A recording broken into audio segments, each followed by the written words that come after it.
Servus, Glück auf und herzlich willkommen zu einem weiteren FC Bayern Talk.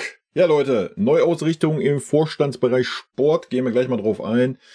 Ansonsten gibt es noch einen Fahrplan für den Sommer, da gucken wir mal rein, worauf wir uns einstellen können. Und in diesem Sinne, bevor wir da reingehen, wie immer der Hinweis, Leute, wenn ihr den Kanal noch nicht abonniert habt, abonniert gerne den Kanal. Damit unterstützt ihr einfach das, was ich hier tue. Ne?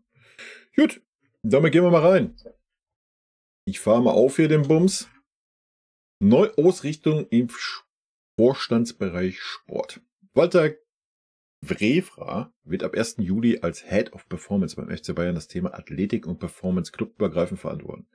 Er ist dabei sowohl für die Lizenzspieler als auch für die FC Bayern Frauen sowie den Nachwuchs am FC Bayern Campus zuständig. Der 51-jährige Österreicher war in der vergangenen Saison als Athletiktrainer des VfL Wolfsburg tätig. Zuvor arbeitete er als Performance Manager bei der AS Monaco sowie als Konditionscoach bei RB Salzburg. Max Eber, Sportvorstand des FC Bayern. Wir freuen uns, Walter Wrefra als Head of Performance für den FC Bayern verpflichtet zu haben. Er bringt vielschichtige Erfahrungen von seinen unterschiedlichen Stationen mit und wird für neue Impulse sorgen. Generell haben wir im Vorstandsbereich Sport Umstrukturierungen vorgenommen, um den permanent wachsenden Herausforderungen im internationalen Spitzenfußball noch besser gerecht zu werden.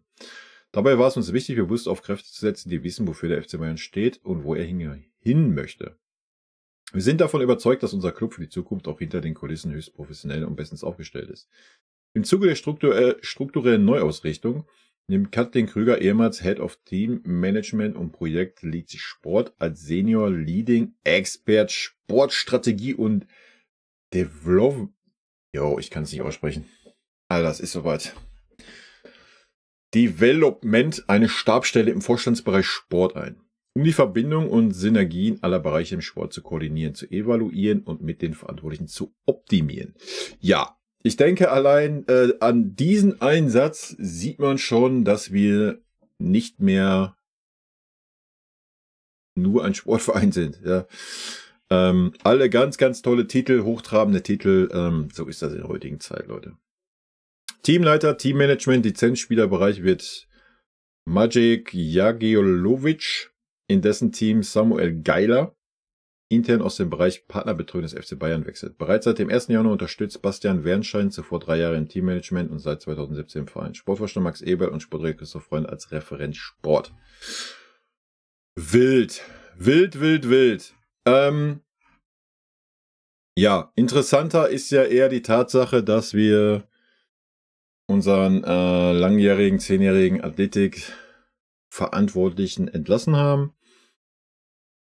Ja, ist für uns Außenstehende natürlich super schwer jetzt zu sagen, ob er jetzt der Verantwortliche ist oder der Schuldige oder weiß ich nicht. Ich meine, Professor Doktor, schwer zu sagen von außen. Fakt ist, man musste was ändern. Ja, ich denke, nach so einer Saison anhand der Verletzung, ich meine, wir haben schon was geändert, wir haben den Trainer rausgeworfen. Der Trainer ist am Ende des Tages ja eigentlich in meinen Augen zumindest der Hauptverantwortliche. Natürlich wird er immer Rat von der medizinischen Abteilung bekommen, pass mal auf, den Spieler so und so behandeln, den so und so behandeln.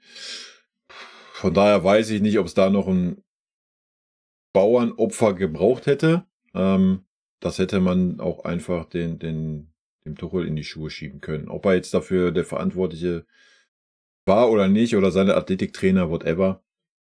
Aber da hätte es jetzt nicht noch ein extra Bauernopfer gebraucht, in meinen Augen. Von daher war man vielleicht nicht mehr ganz zufrieden oder wollte halt einfach auch da einen neuen Reiz setzen, frischen Wind rein. Ich meine, nach 10 Jahren, wenn man dann so eine Saison hat, schwierig von außen zu beurteilen halt, ne? Inwieweit er jetzt da das Sagen hatte und inwieweit sich die Trainer dann daran gehalten haben.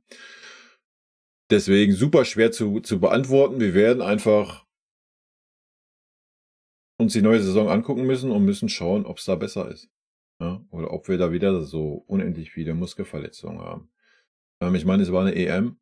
Ja? Also die Belastung ist ja nochmal höher bei den Spielern. Von daher wird es sehr interessant zu sehen sein, ob sich da irgendwas ändert und dann kann man das vielleicht ein bisschen besser beurteilen. Aber ansonsten denke ich so von außen können wir uns einfach kein Urteil erlauben über den Professor Dr. Holger Broich. Ja, wir wissen nicht, was da intern, wie Aufgabenverteilung ist, was er zu verantworten hat und. Aber so wie ich es verstanden habe, war er ja schon so der Hauptverantwortliche für diese ganze Abteilung.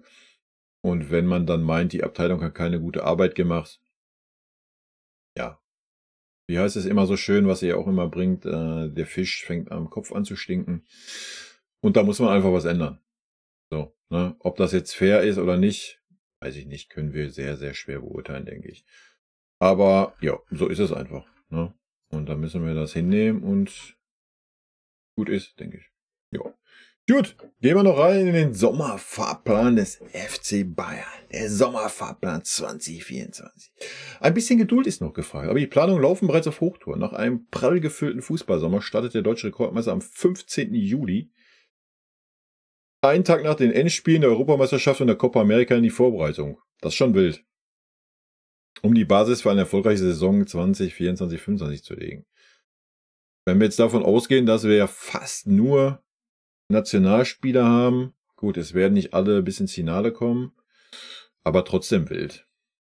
Ich weiß nicht, ob die vielleicht eine Woche oder 2 länger Urlaub bekommen. 2 Wochen nach seinem offiziellen Amtsantritt beim FC Bayern wird der neue Chefcoach Vincent Kompany dann die ersten Profis zum Trainingsauftakt begrüßen. Durch die Turnierteilnahmen zahlreicher Nationalspieler in den Wochen zuvor wird dem Belgier zunächst aber nicht der gesamte Kader zur Verfügung stehen. Okay, Frage beantwortet. Jeder Spieler bekommt also ein bisschen Urlaub. Gut. 15.07. Trainingsstart, 22.07. bis 25.07. Trainingslager und ein Testspiel. Gegen FC Rottach. Dann gegen Düren, Alter, wild. Am 28.07.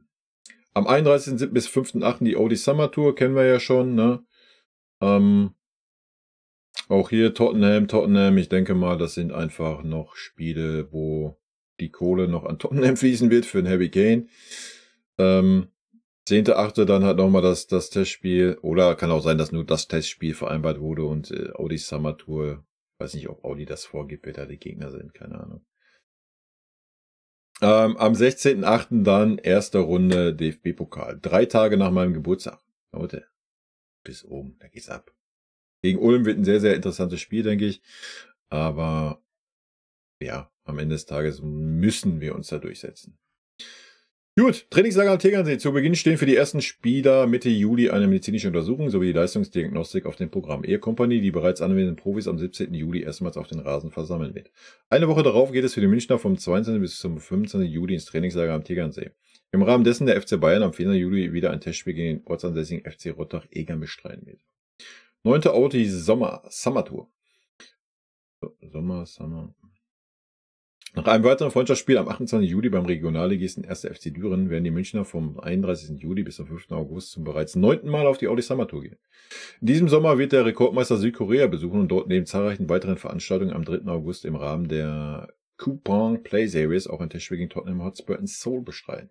Zudem absolvieren die Bayern am 2. August um 18 Uhr Ortszeit eine öffentliche Trainingseinheit im Seoul World Cup Stadium, bei dem Fans vor Ort die Möglichkeit haben, dem Team bei der Arbeit über die Schulter zu schauen. Tickets für das Spiel gegen Tottenham und das öffentliche Training sind ab dem 28.06. auf Coupang Play erhältlich. Bei der Generalprobe für den Start in die neue Spielzeit wird sich der FC Bayern erneut mit den Spurs messen. Diese findet am 10. August beim Visit Malta Cup in London statt.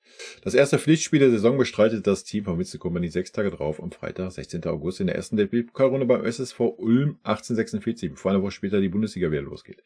Den Spielplan für die Saison 4 wird die Deutsche Fußballliga am 4. Juli bekannt geben. Oh, das ist noch ganz, ganz geil zu wissen. Ja, das ist unser Sommerfahrplan. Ja, wie immer einigermaßen vollgepackt. Ich denke mal, ja, zur Audi Summer Tour wird wahrscheinlich dann der Kader komplett sein, ne? Ist ja meistens so. Ja, aber es wird natürlich auch davon abhängen, wann, wer, wie, wo ausscheidet, denke ich. Ist natürlich die Chance für so Spieler wie Matistel, Pavlovic, ja, sich da noch weiter in den Fokus von Anfang an zu bringen. Ich bin sehr gespannt drauf. Wir werden natürlich, ja, spätestens Audi Summer Tour, das Spiel gegen Tottenham können wir vielleicht schon ein bisschen bewerten, muss man mal schauen. Vorher die beiden Spiele gegen Rottach und Düren. Ja, na klar, können wir da ein bisschen Meinung zu teilen und sowas. Aber das darf man natürlich auch nicht überbewerten. Auch das Spiel gegen Tottenham nicht. 10.8. dann das Spiel gegen Tottenham. Das können wir schon ein bisschen mehr beäugen, denke ich. Weil am 16.8., 6 Tage später, gehen wir rein in die DFB-Pokal erste Runde. Und dann sollten wir am 10.8. schon auf dem Punkt sein, wa? Ja. Gut, Leute. Ja, auch hier, wenn ihr eine Meinung habt, von wegen zu Professor Dr. Broich. Wie gesagt, ich kann mir da keine Meinung bilden. Ja, wir haben gesehen, letzte Saison war es wild, verletzungstechnisch. Und nochmal, in meinen Augen hätte es kein Bauernopfer gebraucht, weil man hätte auch einfach sagen können, ja, das Trainerteam war vielleicht nicht so optimal oder die Zusammenarbeit hat nicht gut geklappt oder was. Keine Ahnung. Am Ende des Tages wurscht. Wir werden die neue Saison sehen und werden sehen, ob es da besser wird. Ne? Gut, Leute. In diesem Sinne, rot-weiße Grüße gehen raus. Habt ein schönes Wochenende. Und wie immer an dieser Stelle, vielen lieben Dank für euren Support hier. Vielen lieben Dank für euren Support hier auf dem Kanal. Und in diesem Sinne, gute Freunde kann niemand trennen.